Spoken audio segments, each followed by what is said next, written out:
ทำไมต้องมีผู้วางโครงข่ายและรักษาเสถียรภาพทางการสื่อสารลองคิดถึงโลกที่เล่น Facebook ไม่ได้ดู YouTube ไม่ได้อัพ Instagram ก็ไม่ได้ดูสิแค่คิดก็เบื่อแล้วนั่นแหละโลกที่ไม่มีโครงข่ายการสื่อสาร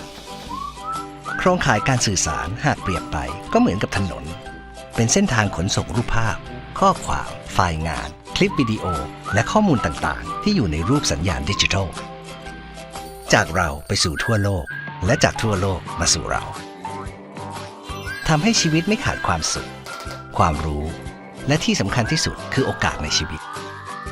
คุณอาจสงสัยว่าถึงขั้นเปิดโอกาสให้ชีวิตเลยเชียวเหรอเราเชื่อว่าเป็นไปได้นะสมมุติวัยรุ่นคนหนึ่งชื่อน้องเหมียวเธอฝันอยากมีร้านเสื้อผ้าแบรนด์ตัวเองแต่ทุนจำกัดจึงหันมาเปิดร้านออนไลน์ผ่านเครือข่ายแคทอินเทอร์เน็ตทุกวันเธออัพผลงานเสื้อผ้าของเธอขึ้น Facebook ด้วยมือถือผ่านเครือข่าย 3G ความเร็วสูง My by Cat มีลูกค้าสั่งซื้อเข้ามาบ้างบางทีก็เป็นลูกค้าต่างชาติที่ต้องติดต่อกันผ่านโทรศัพท์ระหว่างประเทศ Cat 009แต่โอกาสที่แท้จริงเริ่มต้นตอนที่ดีไซเนอร์ในดวงใจเธอมากดไลค์และฝากคอมเมนต์ใน Facebook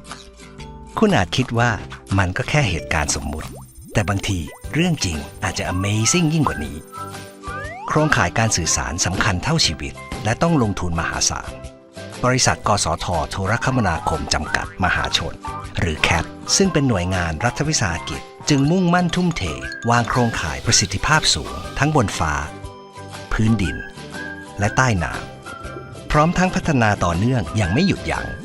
เพื่อ60ล้านคน60ล้านโอกาสทั่วประเทศ CAT ผู้วางโครงข่ายและรักษาเสถียรภาพทางการสื่อสารของไทย